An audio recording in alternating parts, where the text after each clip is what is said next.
Blessed and happy Friday to all of you, my dear friends, my dear brothers and sisters, my dear good people of God, faithful followers of the Daily Gospel Reflection with Father Jack, my dear kababayans.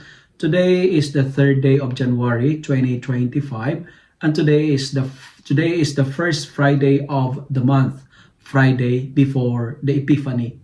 Today's Gospel is from the beautiful and the wonderful account of the Gospel of John, chapter 1, verses 29 to 34. John the Baptist makes a revelation about Jesus, and he testified that Jesus is the Lamb of God who takes away the sins of the world. The image of the Lamb of God for the Jewish people tells us of this following truth. The Lamb of God is a sacrificial food. Jewish people were ritualistic people. They always have ceremony, and ceremonial activities require sacrificial food as an offering to please Yahweh. Sacrificial food to please the Lord. And lamb is a sacrificial offering. And when they're offering, they're saying, Lord, I offer you this offering. Be pleased of my gifts. Be pleased of my offerings and forgive me of all my sins. And today, John, as what I've told you, make a beautiful revelation about God. And John testified that Jesus is the Lamb of God. Jesus came to the world because our world is so evil. People were sinful. They have no fear of God. People were very wicked, and our generation is an evil generation.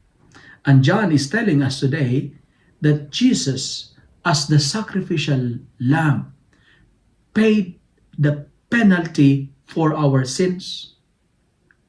We are enjoying doing wicked things, but Jesus suffers to redeem us.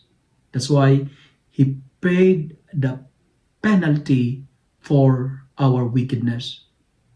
Jesus redeems us, He paid the penalty for 3 reasons. Because number 1, sin cannot make us happy. Sin is an obstacle to salvation. Sin is a hindrance for a holy life. My dear friends,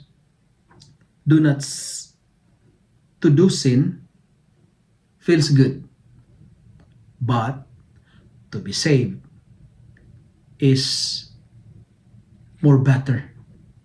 I say it again. To commit sin, it feels as good, but to save by Jesus is better. Sin brings temporary satisfaction, but it leads us to eternal damnation. That's why Jesus came, because he wanted to save us. And second reason why he paid the penalty for our sins, Jesus came because he don't want us to be condemned.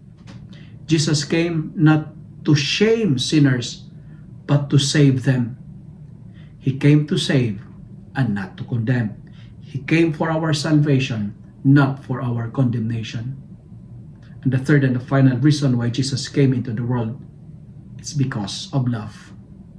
Because of love, God left the comfort zones of heaven in order to give us salvation.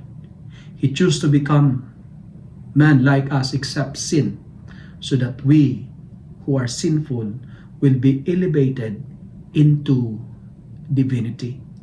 And that love of God, I hope and I pray, will transform us to be like God.